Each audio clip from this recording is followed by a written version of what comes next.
Madame la ministre, monsieur le ministre, j'avais programmé de toute façon de parler de l'obésité. Bon, c'est un sujet qui m'est cher, et sur lequel j'ai déjà pu échanger.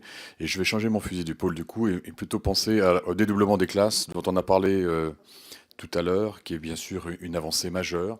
Et je voulais juste poser la question suivante. Comment accompagner ce dédoublement d'une pédagogie plus appropriée? On a parlé ici même ce matin, par exemple, de pédagogie par problème, par projet, enfin des pédagogies qui puissent mieux lisser les différences. Merci. Sur la question de M. Bertha sur le dédoublement et la pédagogie, je pense que c'est une question extrêmement importante parce que je crois que nous sommes tous heureux de ce qui a commencé à se passer au titre du dédoublement. Mais sur ce sujet, comme sur les autres, il faut bien dire qu'en effet, le quantitatif peut être nécessaire, mais est rarement suffisant.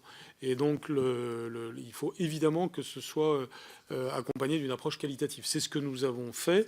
Et de ce point de vue-là, la mesure pour le dédoublement peut vraiment être considérée comme la pointe avancée d'une politique plus générale pour le primaire. C'est d'ailleurs pour cela que nous l'avons inséré dans quelque chose que nous avons appelé 100% de réussite au CP, ce qui signifie bien que ce n'est pas seulement les 20% de publics d'éducation prioritaire concernés, mais bien 100% des CP et des CE1 de France qui doivent être concernés par la dynamique pédagogique induite par le dédoublement.